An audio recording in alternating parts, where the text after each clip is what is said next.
Assalamualaikum warahmatullahi wabarakatuh. Halo teman-teman, kembali lagi ke channel YouTube aku, Novanita Sari. Kali ini aku akan membahas tentang anemia dalam kehamilan sesuai request salah satu followers di Instagram aku. Jadi di sini nanti akan aku jelaskan seperti biasa ya teman-teman tentang soal, kemudian kita bahas dan tips trik dalam menjawab soal. Jadi stay tune terus ya. Oke, aku ingetin lagi buat teman-teman yang belum subscribe channel YouTube aku, silahkan subscribe terlebih dahulu. Jangan lupa like, komen, dan share. Jangan lupa juga tekan notifikasinya untuk mendapatkan info video terbaru dari aku. Oke teman-teman, sebelumnya buat teman-teman yang bergabung di grup Ukom Kebidanan, itu di linknya akan aku cantumkan di description box. Jadi nanti link itu atau grup itu ada di Telegram. Akan aku sediakan soal-soal tentang uji kompetensi kebidanan. Kemudian buat teman-teman yang sedang mempersiapkan SKB CPNS Bidan, kemudian PPPK Bidan juga bisa bergabung di grup tersebut, dan grup tersebut gratis ya teman-teman. Oke, kemudian langsung saja kita ke soal dan pembahasannya. Buat teman-teman yang ingin mencoba menjawab, silahkan pause terlebih dahulu videonya, kemudian teman-teman coba jawab, dan kemudian kita bahas bersama. Oke, soal yang pertama, apakah diagnosa untuk kasus di atas? Nyonya C, 28 tahun, G2P1A0, hamil 36 minggu, datang ke puskesmas untuk periksa. Hasil pemeriksaan tekanan darah 120/80. Kemudian TFU-nya 31 cm, DJJ-nya adalah 145 kali per menit, janin tunggal, hidup, presentasi kepala, belum masuk PAP. Dan pemeriksaan HB-nya adalah 8,8 gram per sen, protein urinnya adalah negatif. Nah, kira-kira dari opsi A, B, C, dan A, B, C, D, E, kira-kira yang bisa kita eliminasi yang mana teman-teman? Kita bahas bareng-bareng ya. Oke. Untuk opsi A, anemia ringan, opsi B, anemia sedang, dan C, anemia berat. Nah, kira-kira di antara opsi A, B, C ini kan misalnya teman-teman lupa, kita skip dulu, kita coba cari yang jawaban yang gak mungkin gitu ya. Kita skip dulu. Kemudian opsi D, hiperemesis gravidarum. Dari soal, apakah teman-teman menemukan misalnya ibu mengatakan sering mual muntah, kemudian dari hasil pemeriksaan bau aseton apa enggak, kayak gitu kan enggak ada ya, berarti kan enggak menjurus ke hiperemesis. Jadi kita bisa eliminasi opsi D. Kemudian opsi E, fetal distress. Fetal distress ini berkaitan dengan detak jantung janinnya. Kita lihat ya teman-teman, detak jantung janin normal itu kan 120 hingga 160. Nah, di sini di soal detak jantung janinnya adalah 145 kali per menit. Berarti ini masih dalam batas normal. Berarti kita bisa eliminasi opsi E, karena ini kan nggak mungkin kalau si bayi ini mengalami fetal distress gitu ya. Kita eliminasi. Kemudian kita akan membahas bersama tentang apa bedanya anemia ringan, anemia sedang, dan anemia berat. Oke, kita bahas dulu apa itu anemia pada kehamilan ya.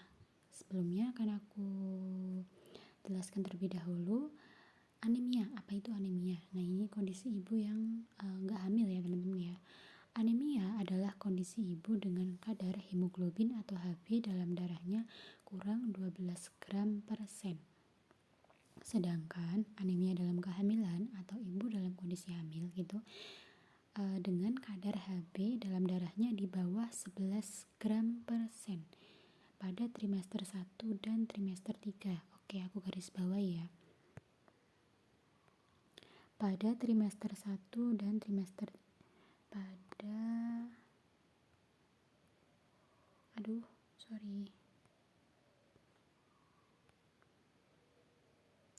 pada trimester 1 dan trimester 3 yaitu dikatakan anemia apabila HB-nya itu di bawah 11 gram per sen. Nah, kalau pada dikatakan anemia apabila pada trimester kedua itu HB ibu adalah kurang dari 10,5 gram per sen. Kenapa ada perbedaan pada trimester 1, trimester 2, dan trimester 3?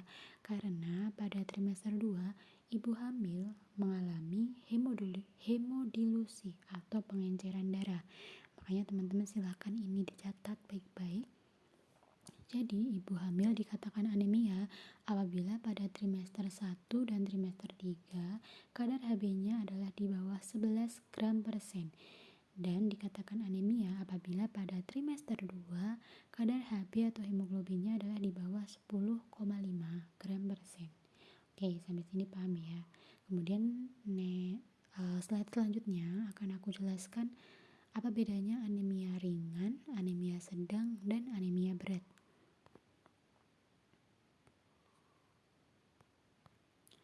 Klasifikasi anemia. Jadi apabila si ibu itu periksa HB, biasanya itu dilakukan pada trimester pertama dan trimester ketiga menjelang persalinan. Tapi ada catatan tersendiri mungkin untuk yang ibu mengalami anemia, kemudian akan dilakukan pengecekan untuk mengevaluasi ya apakah ada kenaikan atau enggak. Tapi biasanya itu kalau normal aja itu akan dilakukan 2 kali pada trimester pertama dan trimester ketiga menjelang persalinan. Nah, kalau HB ibu ini 11 gram per sen, ini adalah tidak anemia. Kemudian ibu dikatakan anemia ringan apabila kadar HB-nya 9 sampai 10 gram per sen. Kemudian ibu dikatakan anemia sedang apabila HB-nya 7 hingga 8 gram per sen. Kemudian kalau si ibu ini anemia berat, dikatakan anemia berat apabila kadar HB-nya kurang dari 7 gram per sen. Nah, misalnya kadar HB ibu itu 8,7, berarti masuknya yang anemia ringan apa anemia sedang? Masuknya ke yang anemia sedang ya teman-teman ya, karena sudah ada patokannya 9 sampai 10 ini adalah anemia ringan kayak gitu. Oke, kita kembali ke soal yang tadi. Oke, jangan lupa teman-teman ini catat juga ya untuk klasifikasi anemia. Oke, dari soal kita tahu kalau pemeriksaan HB-nya si ibu ini adalah 8,8 gram per sen. Berarti apa? Anemia ringan, anemia sedang, atau anemia berat? Oke, 8,8 berarti masuknya ke anemia sedang ya teman-teman ya, bukan ke anemia ringan, karena anemia ringan ini adalah 9 sampai 10 gitu ya kisarannya. Oke, sampai sini teman-teman bisa menjawab ya soalnya ya. Berarti jawaban dari soal nomor 1 ini adalah opsi B. Gampang banget ya. Oke, kita ke slide selanjutnya. Soal nomor 2. Nah, aku selalu ingetin dan tekankan ke teman-teman kalau teman-teman sedang ujian, kemudian kasusnya panjang, silahkan teman-teman langsung baca aja pertanyaannya. Nanti untuk kasusnya kita scanning kira-kira yang hal-hal penting mana sih yang kira-kira merujuk ke apa sih yang dimau si pembuat soal gitu.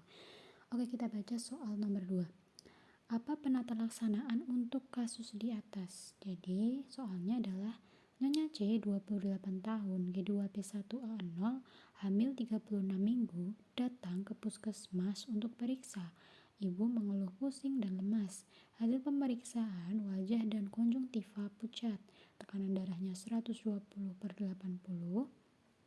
TFU-nya 31 cm, DJJ-nya 145 kali per menit, janin tunggal, hidup, presentasi kepala, belum masuk pintu atas panggul. Nah, hasil pemeriksaan HB-nya adalah 5,5 gram per sen dan protein urinnya negatif. Nah, yang ditanyakan adalah penata laksanaannya. Oke, dari soal ini ya, kita berpikirnya 2 kali teman-teman. Kenapa? Karena yang pertama, teman-teman harus tahu dulu HB 5,5 gram per sen ini masuknya ke anemia ringan, anemia sedang, atau anemia berat.